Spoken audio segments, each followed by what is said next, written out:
Jaya Radha Madhava Kunja Bihari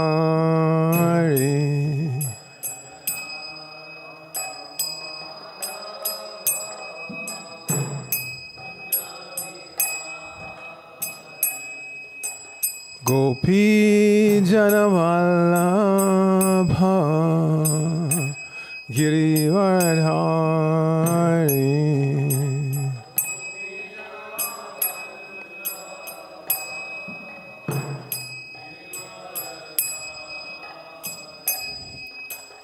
Gopi Janavallabha Girivardhari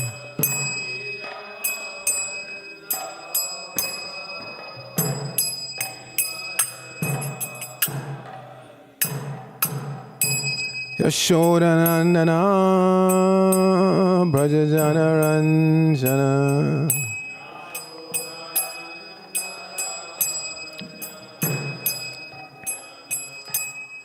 Yashodanandana Brajajana Ranjana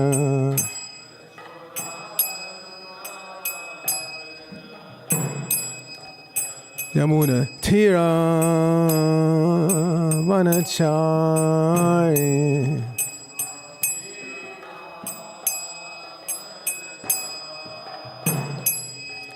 Jamuna Tira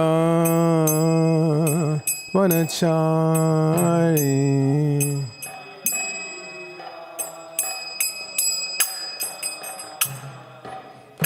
Jaya Radha Madhava Kunja Bihari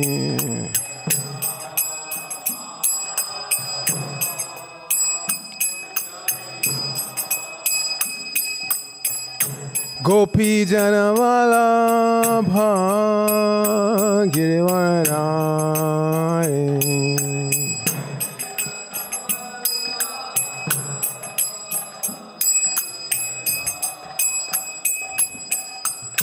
Yashodanandana Brajajana Ranjana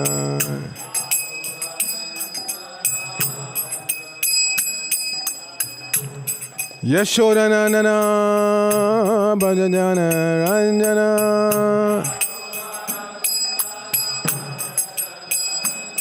Jamuna Tira Vanachari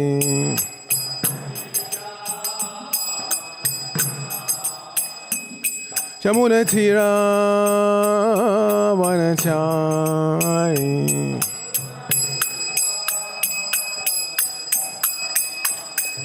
Jaya Radha Govinda Radha Govinda Radhe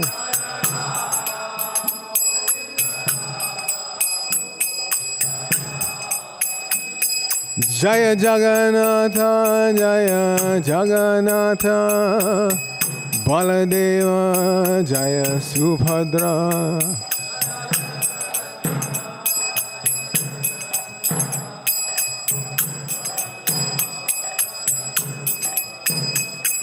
Jaya Gauranitai Gauranitai Gauranitai Jaya Gauranitai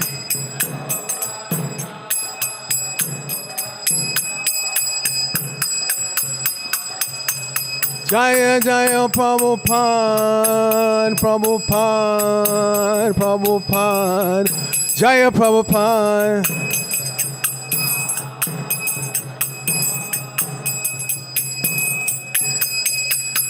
Jaya Jaya Prabhupada Prabhupada Prabhupada Srila Prabhupada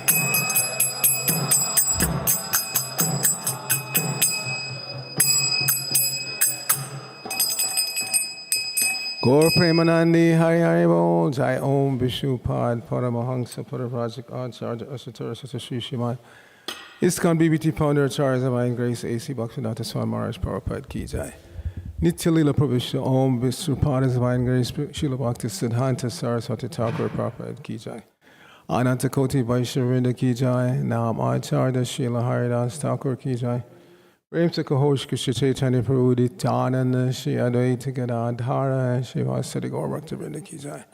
Shri Shri Radha Krishna Gopa Gopanath Shama Kunda Radha Kunda Giri Govardhan Ki Jai. Shri Brajamuman Dam Ki Jai. Shri Namadi Mayapur Dam Ki Jai. Shri Lal Jagannath Puri Dam Ki Jai. Gangamai Ki Jai. Jamunamai Ki Jai. Bhakti Devi Ki Jai. Shrimati Tulsi Marhani Ki Jai. It was beautiful, Lord. Shri Shri Radha Govinda Ki Jai.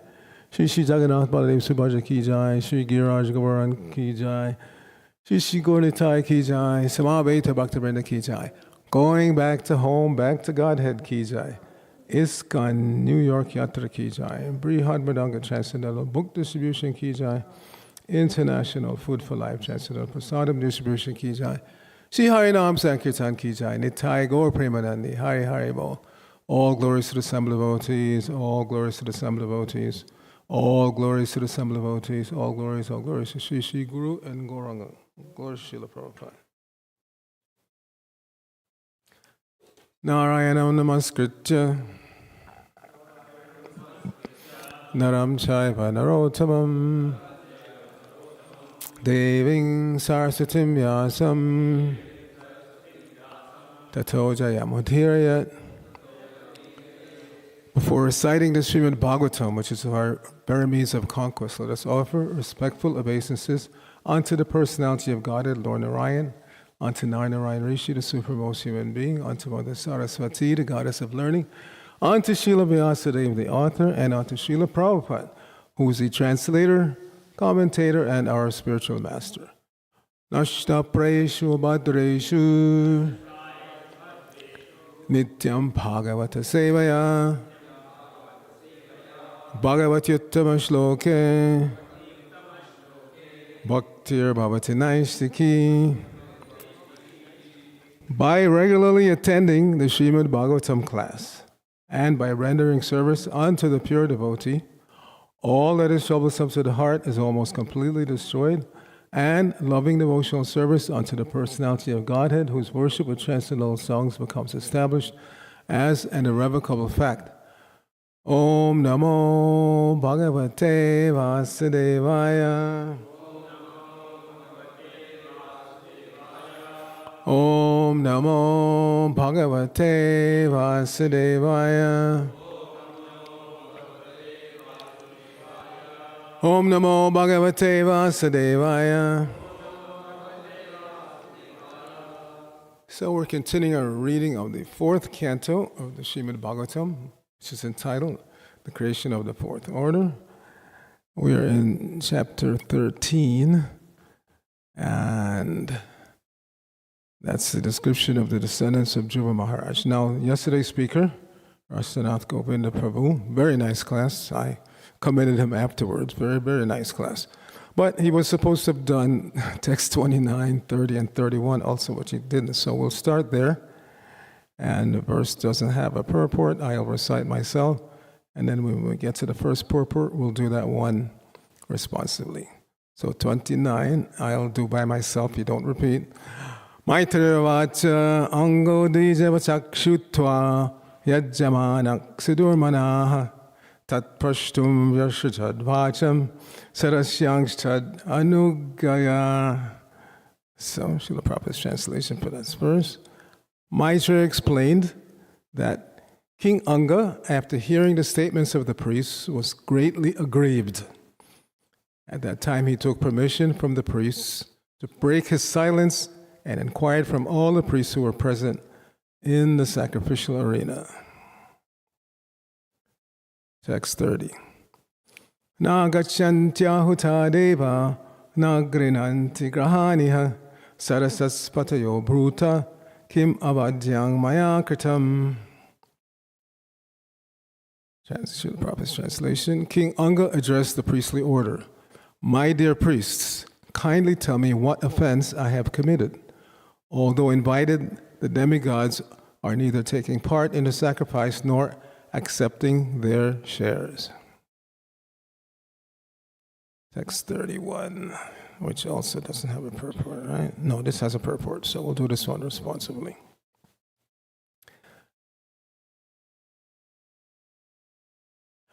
Sarasaspataya Uchuhu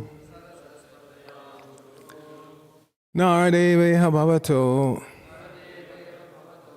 Nagang Tavan Manaksitam Astikang Praktanam Agham Yadihedriktam Aprajaha Sarasaspataya Uchuhu Naradeveha Bhavato Nagang Tavam Manaksitam Astikang Praktanam Agham Yad Ihedriktam Aprajaha Sarasaspataya Uchuhu Naradeveha Bhavato Nagam Tavam Manaksitam Astikang Praktanam Agham Yadihedriktam Aprajaha. Now remember, we've been over this many times, but I still hear it's not being pronounced properly. The first word on the second to the last line, asti, is obviously written with an I. When it changes to a Y, it means you run it into the next word. You don't say asti ekam, you say astiekam. Sunday, you bring it together. That's the reason why the I changes to a Y. If you were supposed to say asti, it would just remain an I, right? So the reason why in the transliteration it's changed to a Y is because you have to run it into the next word. Okay, so be careful of that when you chant. Please chant.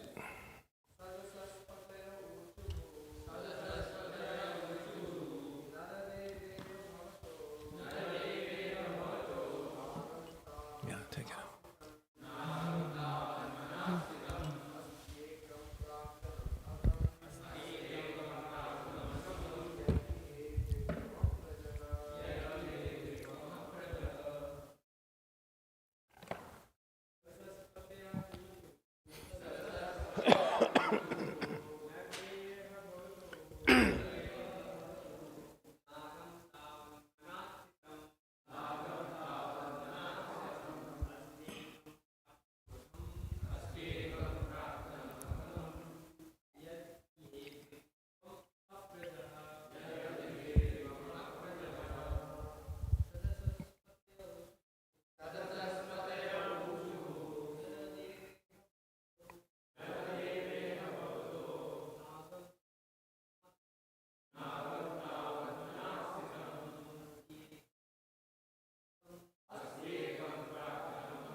More, chant.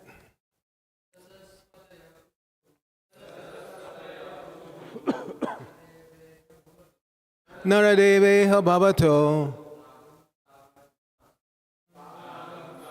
Manakritam Asti.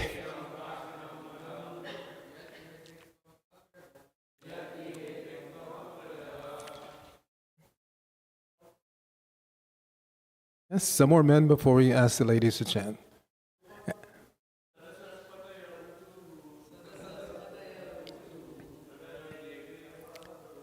Naradeveha Bhavato Nagam Tava Manaksitam Astikang Praktanam.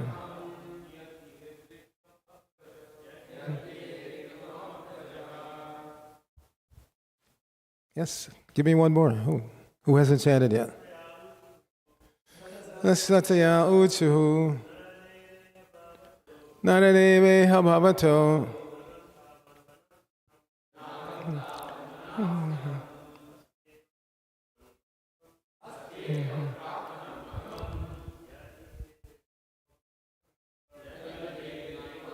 So that's another lesson from today's verse. Whenever there's an uvacha, or in this case, uchuhu line, it doesn't affect the meter. You go back to the standard meter. You don't treat that as one line in the meter. Okay? Ladies, please. Vaishnavis.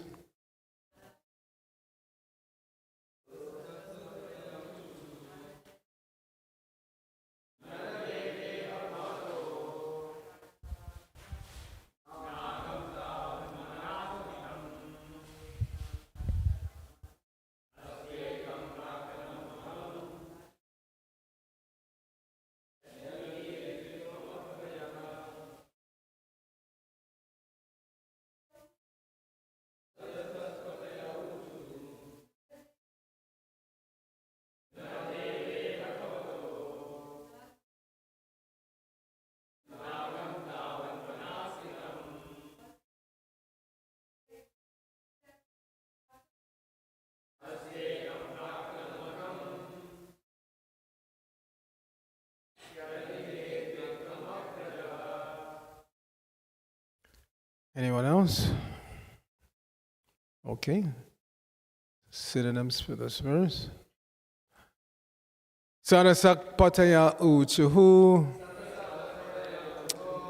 The head priest said, Naradeva, O king, iha, in this life, bhavataha, of you, na, not, agham, sinful activity, tabat manak, even very slight, stitam, situated, asti, there is, ekam, one, praktanam, in the previous birth, agham, sinful activity, yet, by which, iha, in this life, idrik, like this, tvam, you, aprajaha, without any son. Srila Prabhupada's translation for this verse. The head priest said, O king, in this life we do not find any sinful activity even within your mind, so you're not in the least offensive. But we can see that in your previous life you performed sinful activities due to which, in spite of your having all qualifications, you have no son. Please repeat. The head priest said, O king, in this life, we do not find any sinful activity, even within your mind. So you're not in the least offensive. But we can see that in your previous life, you performed sinful activities due to which, in spite of your having all qualifications, you have no son. Srila Prabhupada's purport. The purpose of marrying is to beget a son, because a son is necessary to deliver his father and forefathers from any hellish conditional life in which they may be. Chanyaka Pandit therefore says, Uttarhinam Griham Shunyam. Without a son, married life is simply abominable. King Anga was a very pious king in this life, but because of his previous sinful activity, he could not get a son.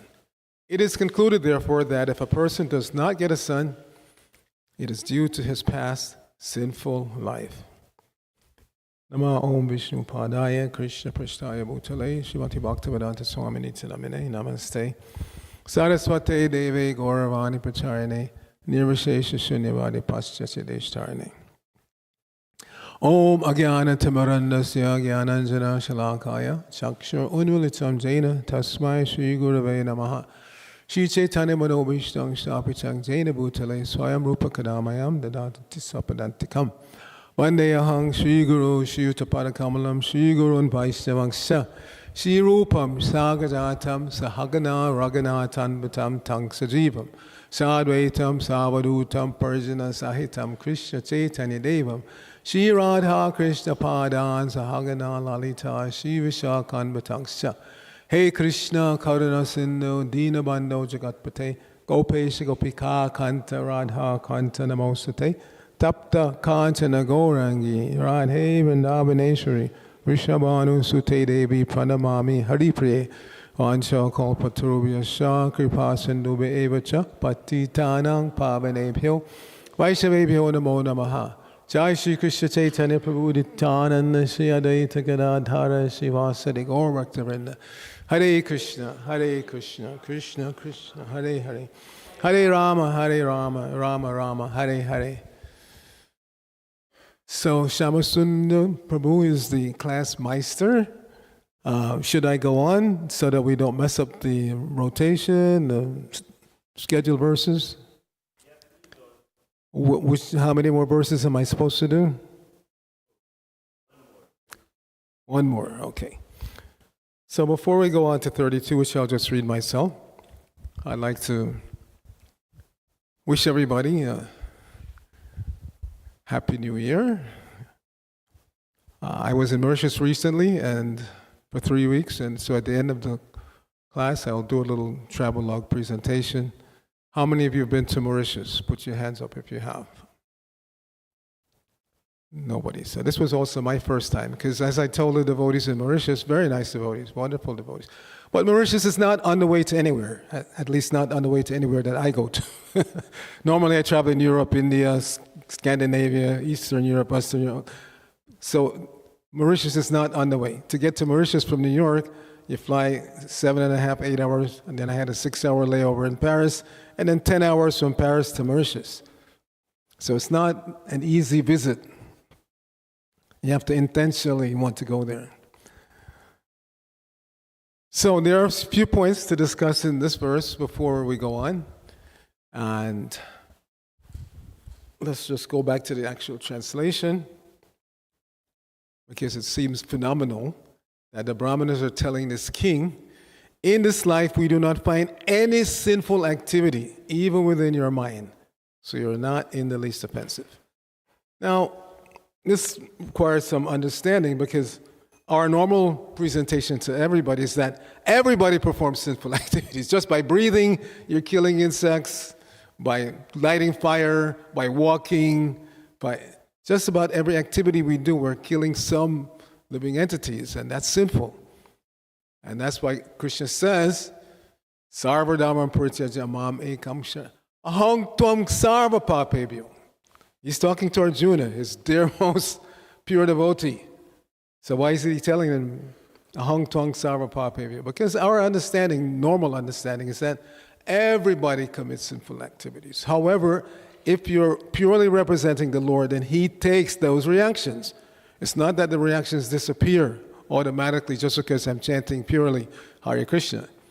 That's not the understanding we're getting from Krishna's statement in the Bhagavad Gita. Otherwise, he wouldn't have to tell Arjuna that Aham Tvam Sarva Papebhyo, don't worry, I'll take Mahasuchaha, don't worry, I'll take the reactions. So this is our normal understanding, that even the pure devotees, when they're walking down the street, they may obviously not intentionally step on, but they, you can't, everybody can't be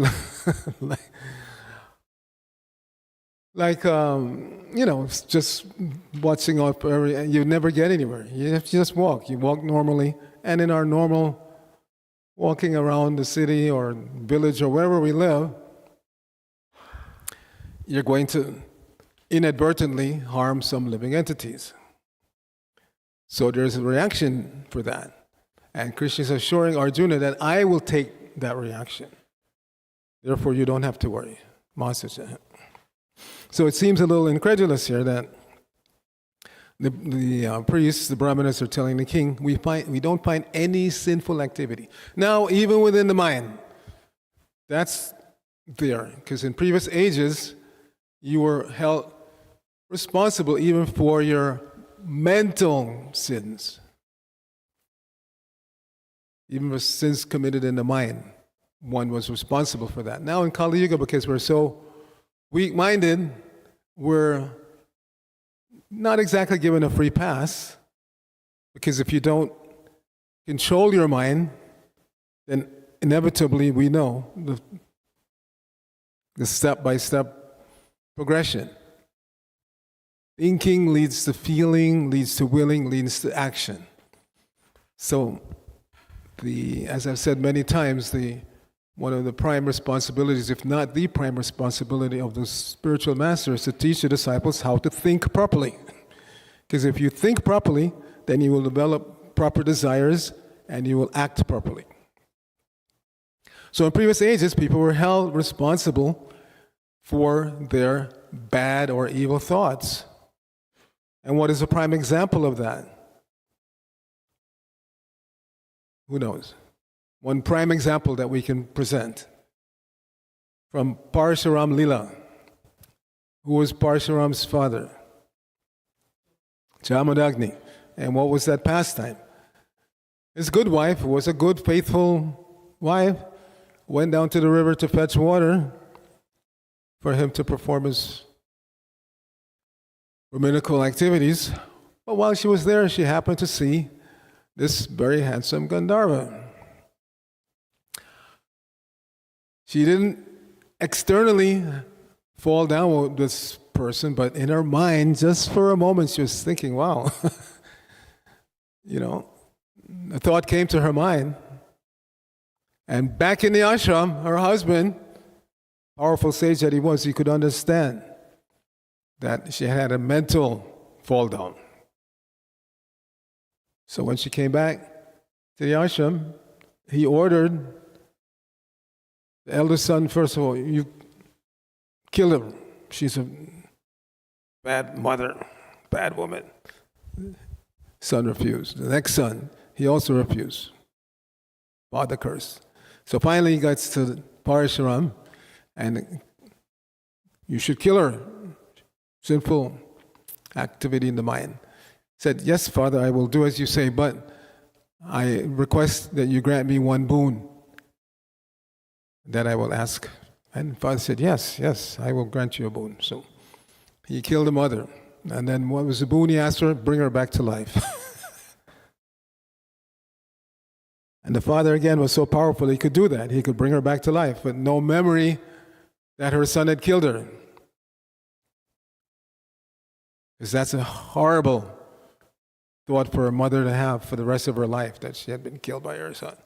We know, if you follow the news, that recently one insane person killed his mother and father, who were very well known, at least in Hollywood circles. So this goes on. It's not an isolated incident. Sometimes this happens, that the offspring, not only the male offspring, but sometimes the female offspring also. But sometimes the offspring, but due to madness, they kill the parent.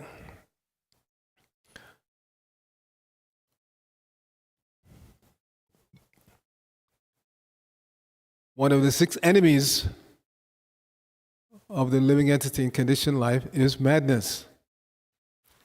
Lust, anger, greed, envy, illusion, and madness. But it begins with that, lust. If we don't learn to control lust and eventually overcome lusty desires, then it degrades into anger, as Krishna says in the Bhagavad Gita. You become frustrated. You want to enjoy in this material world. You want to enjoy other person's possessions against their will, and you become frustrated when they don't agree. That's going on all around the world right now. You see these wars. It's based on lusty desire. Somebody has the lusty desire to control his or her neighbor, tell them what to do, and because they won't do what you tell them, they want to kill them. So this is very serious business. And we're all here to learn how to think properly so we can control lusty desires. Because if we don't control them, not only do we negatively affect others, but ultimately we negatively affect ourselves. So as the saying goes in English, charity begins at home. In other words, if you don't really care about yourself, you can't convince anybody else that you really care about them, ultimately. So first, that much selfish we should be. I'm practicing this bhakti yoga process. What's in it for me? What am I going to gain from doing it? That much selfish we are allowed to be. And there's a never-ending list, practically, of the benefits of practicing bhakti yoga. But that is the first one. Krishna says, Jitatmanak prashantasya paramatma samavrita. Sitoshna sukhadukeshu tatamano pamanayo. But one who's controlled the mind, the super soul is already reached. And he becomes what? Prashanta. He becomes peaceful. He becomes satisfied in mind. Because without that subtle satisfaction, then we remain imminent victims of this material energy. At any moment, we're just like waiting to be knocked over. And Maya is quite capable of that. That's part of her service. As Prabhupada used to say, there is no fall down for a fallen fellow. In other words, if you never pick yourself up, where's there any question of fall down? First, you got to get up. It's like a child learning to walk. If the child stays on all knees and, crawling all the time, then, yeah, you're not going to fall, but you're not going to walk either. You got to make the effort to get off your knees and walk. And then, yeah, you may stumble and fall, but eventually it's expected that with effort, the child is going to walk upright, bipedal as they call it. So we have to get up. If we never get up, if we never get out of Maya, if we don't follow the principles, if we don't chant 16 rounds every day, then you're already fallen. There's no question of fall down for a fallen fellow.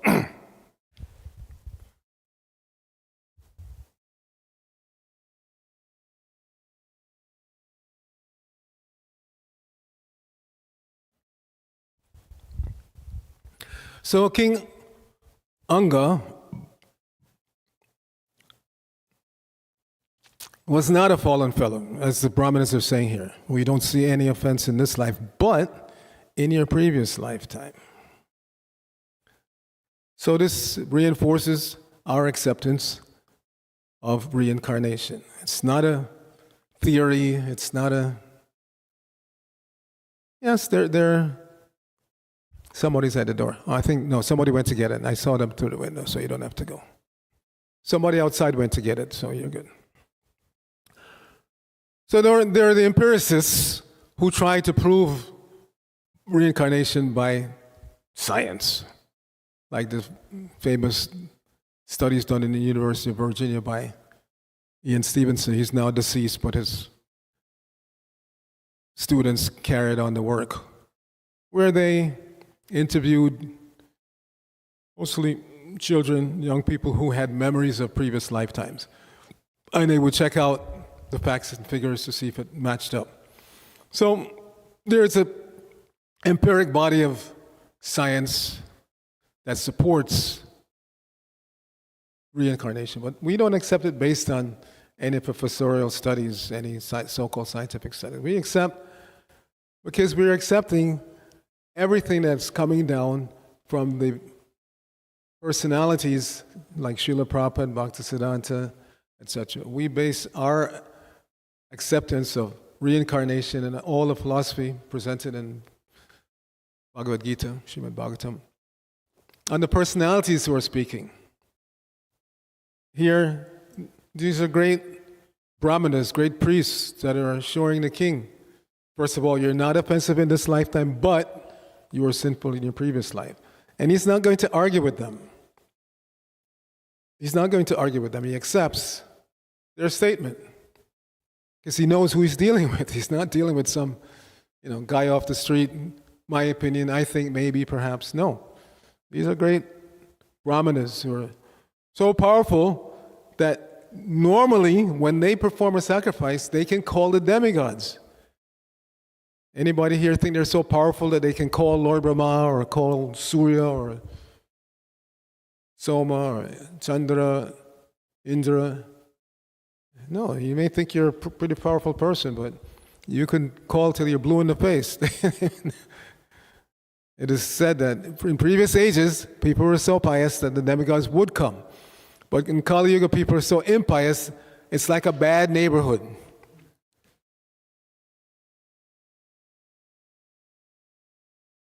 Demigods refuse to come. Just like many of you have lived here in Brooklyn long enough to know there are some bad neighborhoods. You don't go there. You don't go there. So similarly, the demigods treat this earth planet at this time, Kali Yuga, like a bad neighborhood.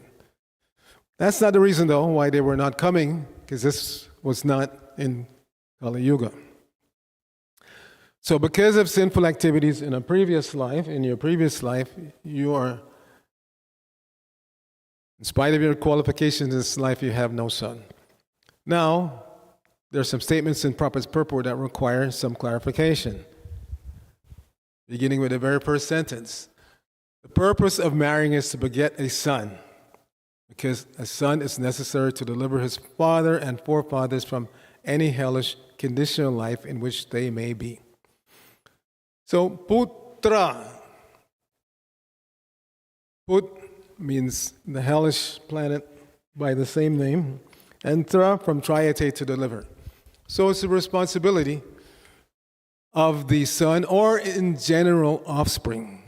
Because it's not that everybody had sons, and there's nothing against having daughters.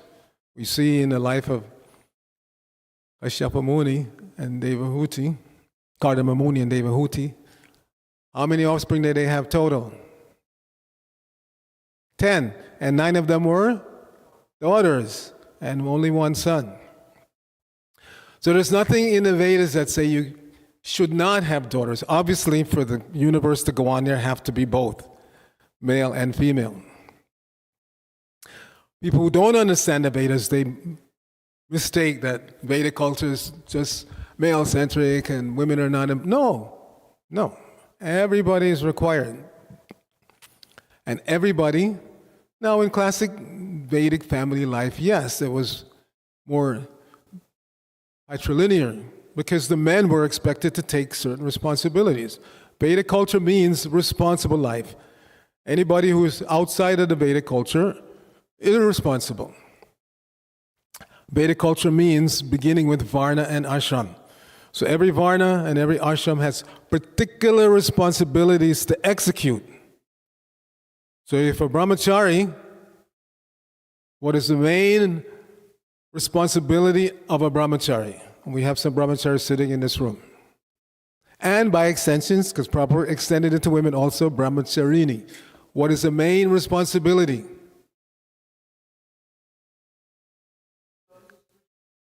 Carrying out the order of the spiritual master. That is the main response, without any personal consideration. That's why brahmacharini life is special. Don't come up with all kinds of excuses why you can't do this and you don't want to do that. And then you don't have an authority. That means you remain your own authority. And that's not brahmacharya or brahmacharini life. Brahmacharini life means accepting voluntarily the authority of the spiritual master, or the authority structure set up by the spiritual master.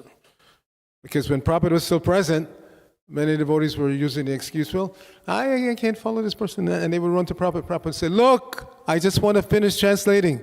I've set up a society. There's a temple president, a vice president, there's a GBC. Go to them. Don't come running to me for everything. And if we have faith in the Supreme Personality of Godhead, that He is controlling, He's Ishvara Parama, He's the Supreme Controller. So nobody's going to get away with anything. It's not that if I follow this temple president, I may, be not doing what. No, we should have that much faith. Of course, you have to keep your wits about you. You don't do something that the Supreme Authority is telling you not to do.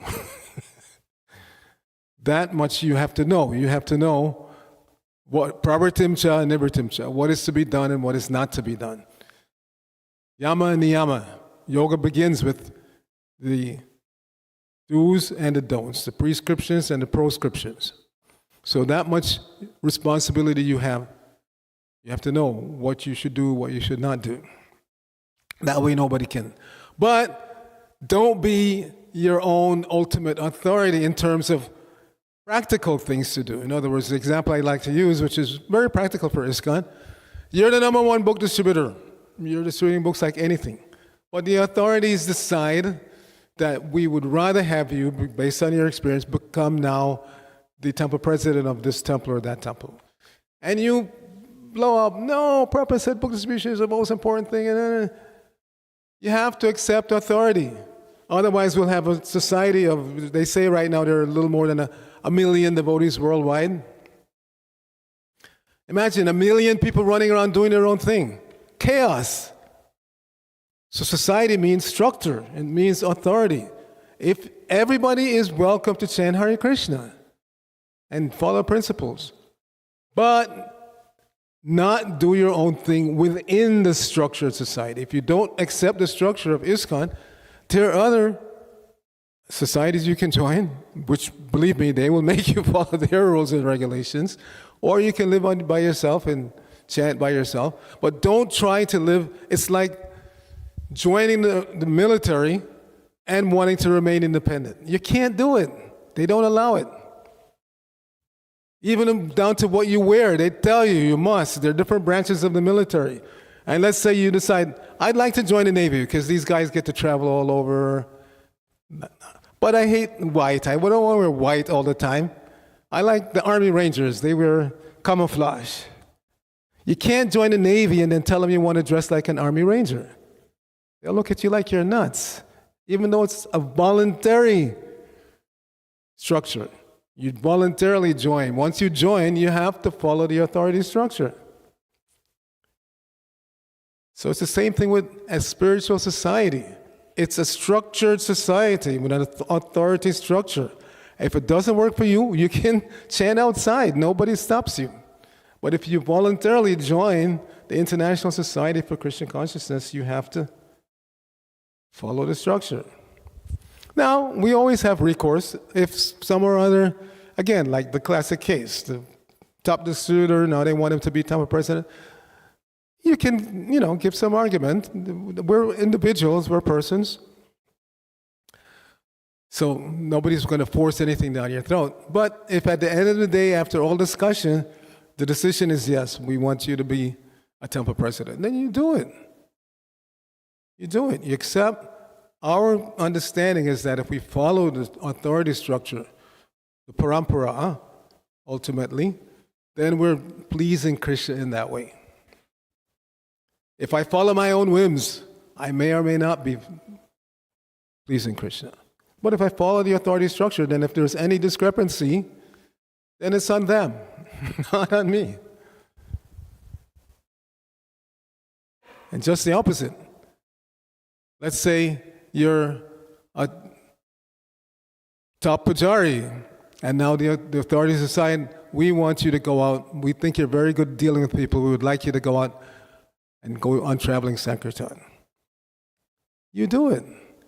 If we don't follow the authority structure, then where's any question of surrender? And Krishna consciousness, Bhakti Yoga, is a surrendering process, not a I do what feels good process. Sometimes surrender is not so pleasing. Actually, when we're in lower consciousness, it's not at all pleasing. Because I always want to do my own thing. But this desire to do my own thing is what keeps me here in this material world.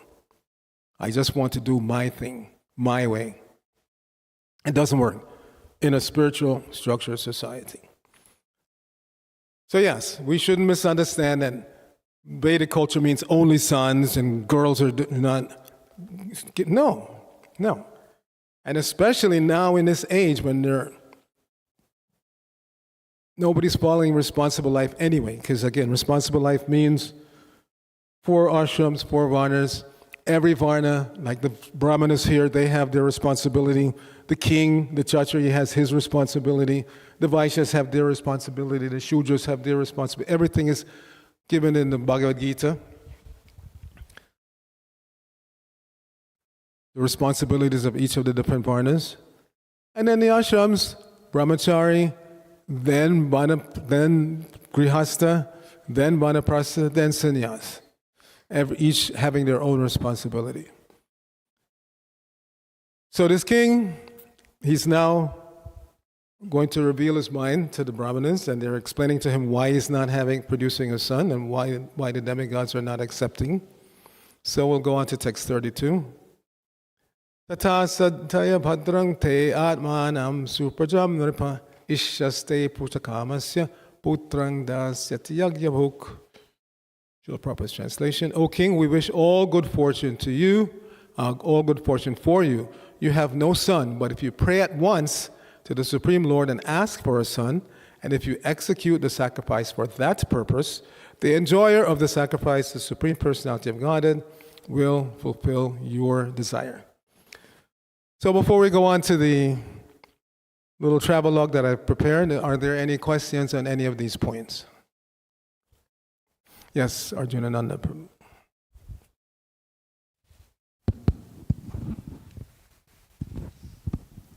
Hare Krishna.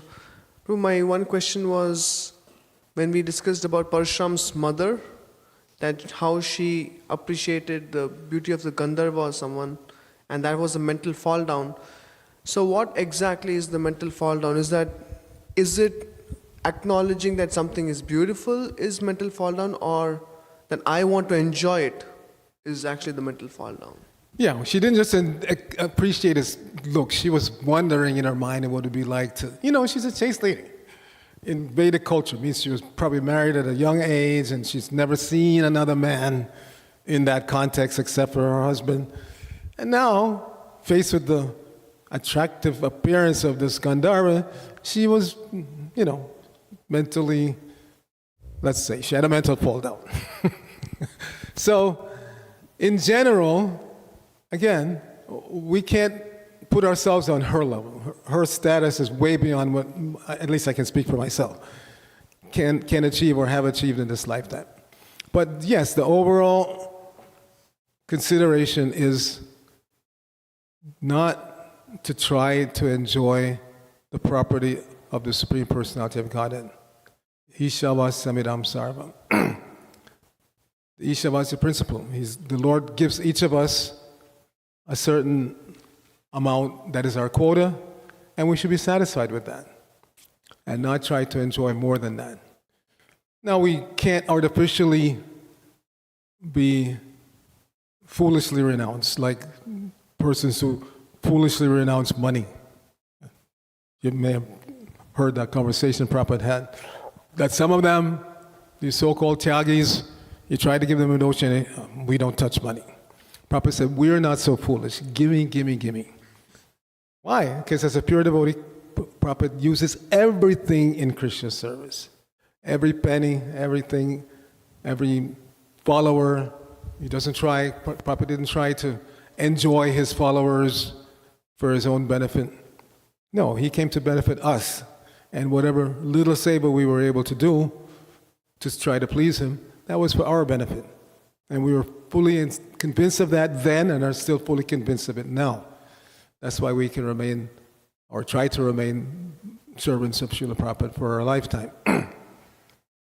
But, yeah, so if you mentally are trying to enjoy, I mean, again, we can go into the technical details. I mean, what is there to enjoy here in this world anyway? What is there to enjoy? It's not enjoyable, ultimately. But foolishly, because Maya has those two things, Prabhupada states in the first canto, money and sex life. She's dangling that since time immemorial. And then we go through Bhog and Tyaga. We chase after it, and then when we get burned, then we renounce it. But the focus remains the same. So as bhakti yogis, we are meant to satisfy Krishna, and then Krishna will uproot. Bhakti yoga is the only yoga that uproots the sinful desire seed completely, so it can never fructify again. That's the benefit of practicing bhakti yoga. So if we do that, if we're not yet on that platform where everything has been uprooted and we still feel some attraction, at least don't follow it up. And how do we not follow it up? Hare Krishna, Krishna Krishna, Hare Hare, Hare Rama, Rama Rama, Hare Hare. Srila Prabhupada told one of his sannyas disciples when he was first awarded sannyas, he said, if you have a desire to touch a woman, touch Tulsi, your beads. Because it's not that immediately the desire goes away. But we have to understand how to overcome. Right? Vishya vinivartante niraharsidehinam rasavarjam rasopyasya param dishwa nivartate. The conditioned soul may be separated from the sense objects, but the taste remains. But ceasing such engagement, by receiving a higher taste, we become fixed in consciousness. So we have to actively seek that higher taste of hearing, chanting, remembering, serving, That's how we get the higher taste. And once you become fixed on that platform of a higher taste, then you can't be shaken. Yes, one more.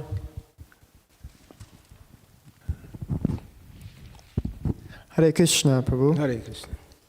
I was reading, well, when I walked into the class, you were speaking on how we accidentally may kill so many living entities just by walking, just by breathing, and interacting with the material world. And this morning, I read a very nice japa affirmation from Mahatma Prabhu's Japa Affirmations book. It says, "I will not cause anxiety to any living entity, neither by my mind nor words, regardless of how insignificant those living beings may be." And in the purport to that, he writes how we have stories of Srila Prabhupada not wanting to harm even an ant, being vehemently opposed to cutting down trees, and writing in the Srimad Bhagavatam that insects who come to eat our crops should not be killed. In fact, when told that a temple infested with cockroaches was forced to exterminate them, Prabhupada was so upset, he said, "You should be killed for not keeping the temple clean and thus inviting the cockroaches," end quote. And we are also speaking about authority and how we must follow the orders of our spiritual master and the systems set in place by the spiritual master. How do we reconcile something like this where we see spiritual authorities taking measures such as killing maybe rats, cockroaches that may be infesting in the temple, as opposed to trying to implement, and maybe also giving benefit of the doubt, we're trying to implement better cleaning principles, better standards of cleanliness, but we're not there yet. How do you reconcile these things together? Yeah, that will require, a separate discourse. Obviously, we should try to avoid consciously killing living entities, but at the same time, we have Krishna's clothing and Krishna's boga and stuff too. And living in a city like New York, having rodents or insects come in the temple is not necessarily always because we are not clean. So many Amazon boxes come every day. I guarantee you at least half of them have insects in them. We're connected to the New York sewer system, and the subway runs right under the without invitation, somehow or other rodents find their way in. So it's not always about, it's not like if we're completely spotlessly clean and henceforward no more insects or no, it's just not possible in a city environment. So there have to be obviously very deliberate methods used to try to keep them out. Well, the question then becomes what to do when they come in. Do we track down every roach and put, that's okay on an individual basis. I keep in my room what I call an insect relocation kit, which is a clear plastic cup and a stiff card to put underneath it. So if you see some insect run by you, trap him and then you take him out. To do that on a temple-wide basis,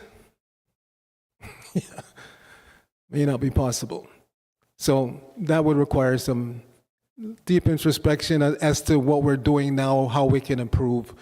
But living in a city environment means we can't always control which living entities come in and out. It's not, so we try to plug all the holes, we try to, keep as clean as possible, do as best we can. But if in spite of that, there's infestation, then what to do?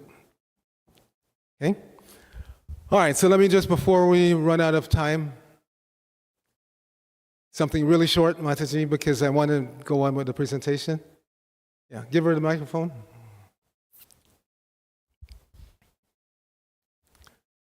Turn it on.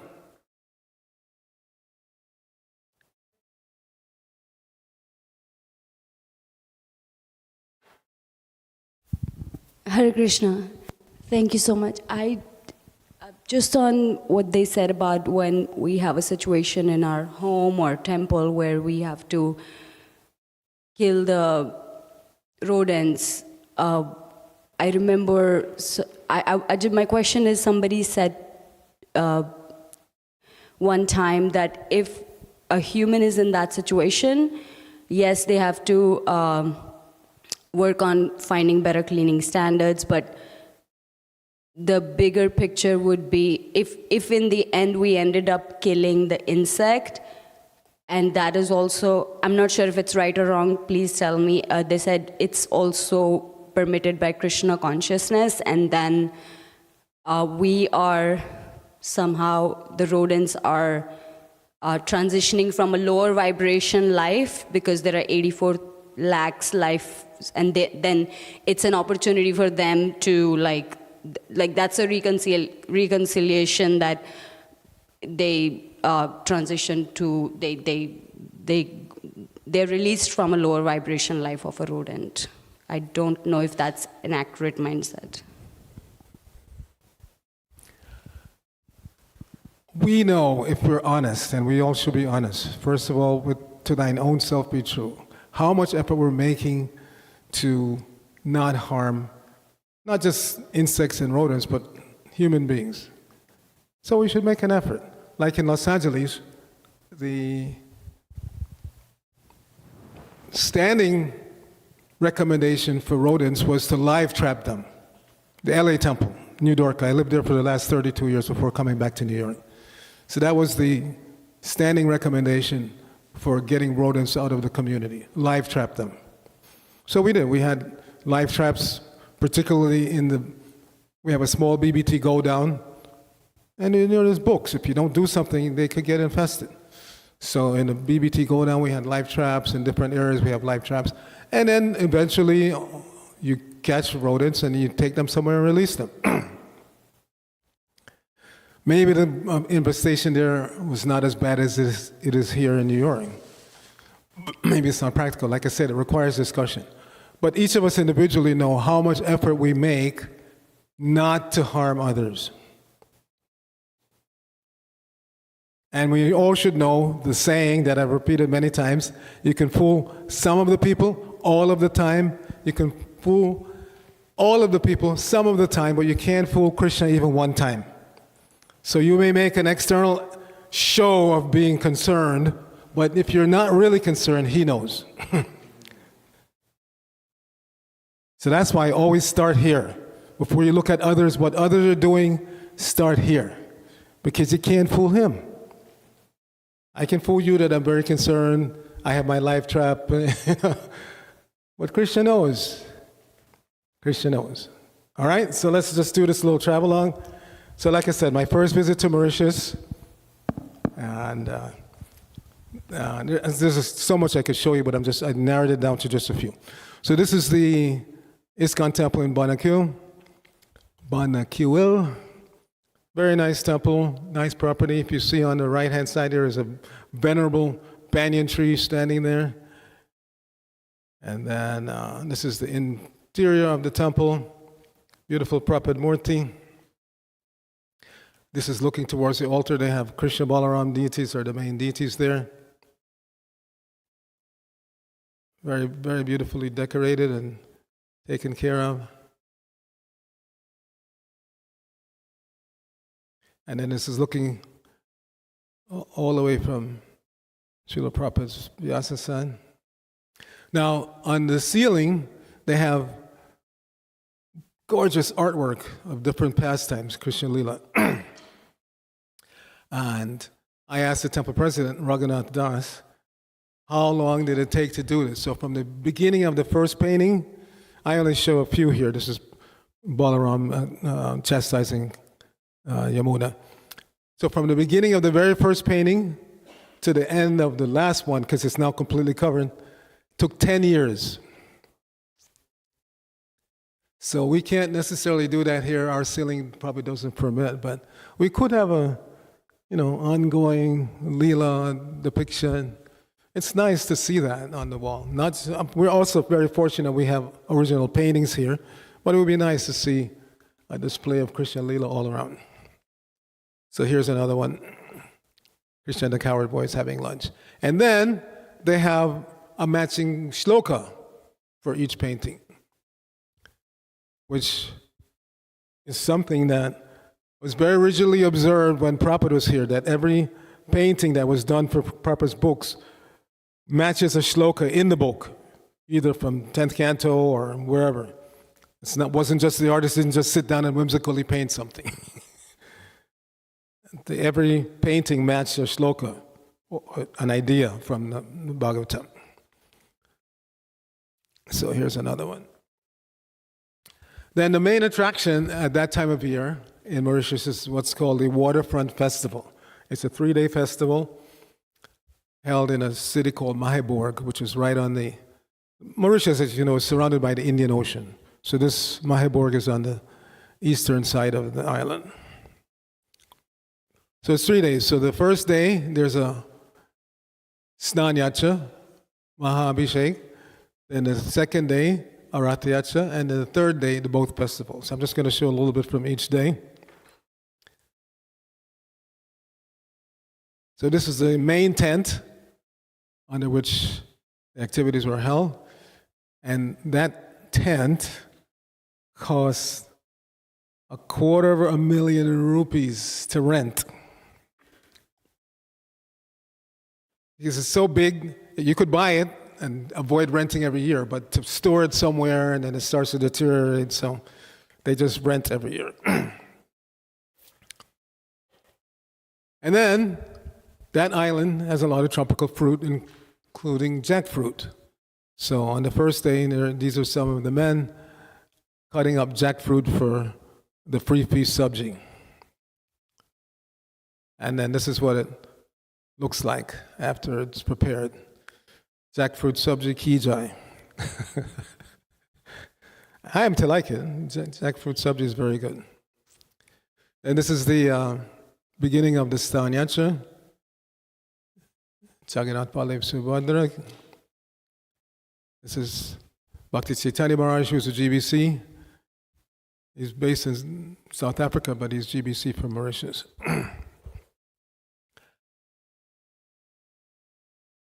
And then this is Sundar Chaitanya Maharaj, who's local. He's a local product, you could say, but now he's a sannyasi, kind of a Chaitra sannyas. But I see him elsewhere. I've seen him in Mayapur for many years, around Mayapur festival time. So he does travel. He doesn't just stay in Mauritius. And then this is like the end of the Snanyacha. So normally, after Snanyacha, there's usually 2 weeks period in which the Lord disappears, but here, in this festival, they only disappear for one night. Because the very next day is the Ratyacha. So the Ratyacha, they have a small cart with Gornitai leading the way. B.A. Janardhan Maharaj was there.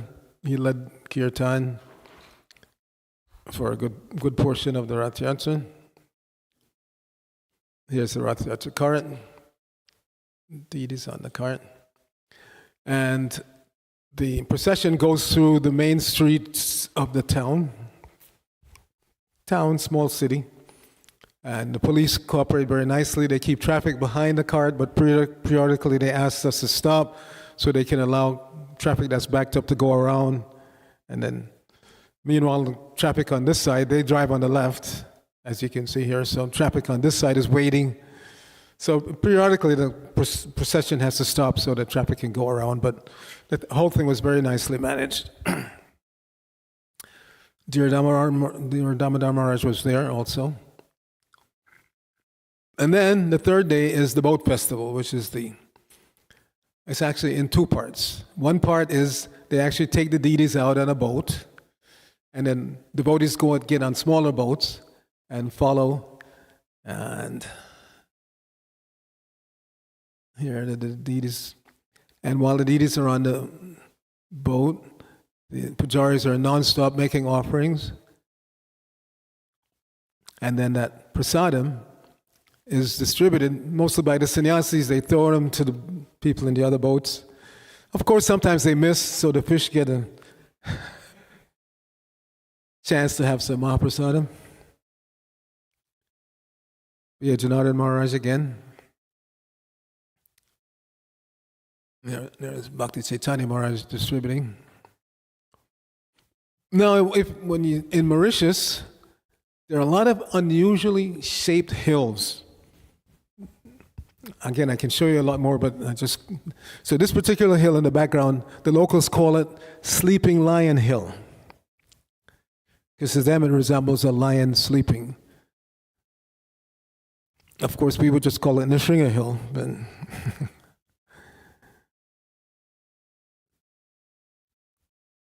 so while the deities are being taken on their boat back and forth, offerings are being made, and kirtan is nonstop. And through loudspeakers, everybody that's following, they can hear the kirtan. And then this is the deity boat arriving back to shore. You can see that same Sleeping Lion Hill in the back there. And the deities are being taken off to go to the main stage. Actually, to be dressed for the second part. So there's a boat festival on the water, and then there's a boat festival in a pool on land when they come back.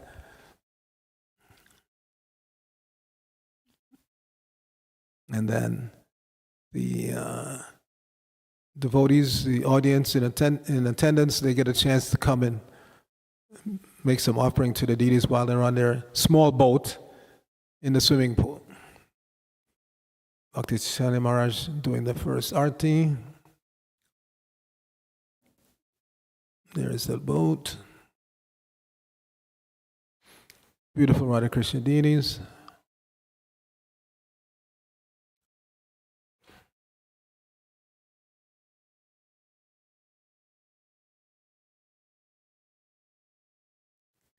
And the inaugural coconut breaking. Then this is a second temple in Phoenix. This is actually a new temple that's going up. It's a huge site. You'll see in a second.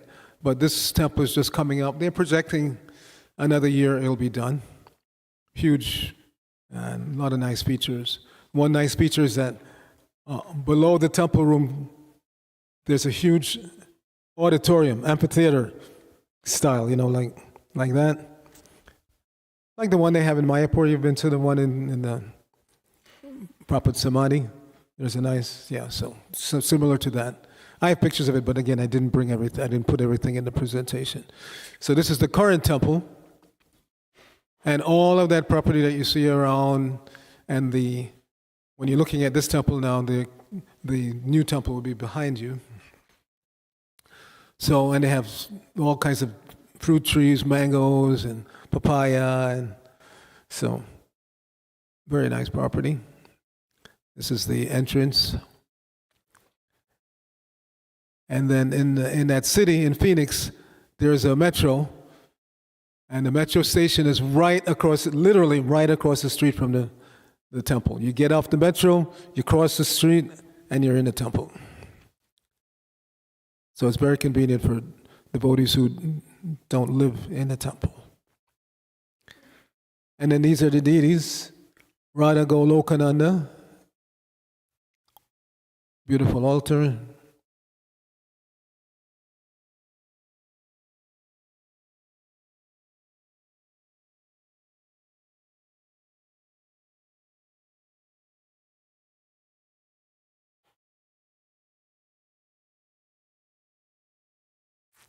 And of course, all fresh tropical flowers with scent. They grow a lot of flowers right on the property, and every devotee that has a home, they have so many flowers, so every day they bring beautiful flowers, sweet smelling. So that's it. If you want to see more, I've posted a lot more pictures on my Facebook page, but thank you very much for your kind attention. Grantaraj Srimad Bhagavatam ki jai, Srila Prabhupada ki jai, Gaur Bhakta Vrinda ki jai. Hare Krishna.